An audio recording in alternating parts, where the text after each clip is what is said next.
జై శ్రీకృష్ణ.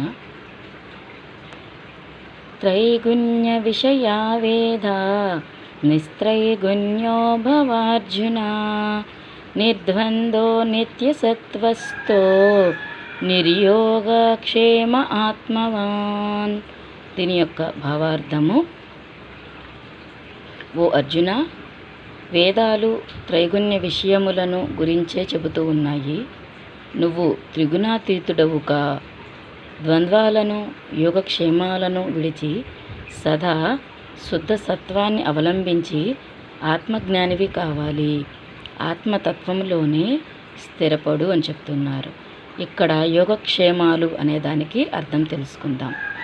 యోగము అంటే ఆత్మస్థాయిలో ఆధ్యాత్మిక ఎదుగుదల.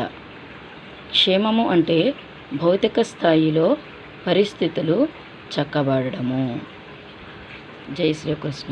రాధాకృష్ణ పరమాత్మకు జై.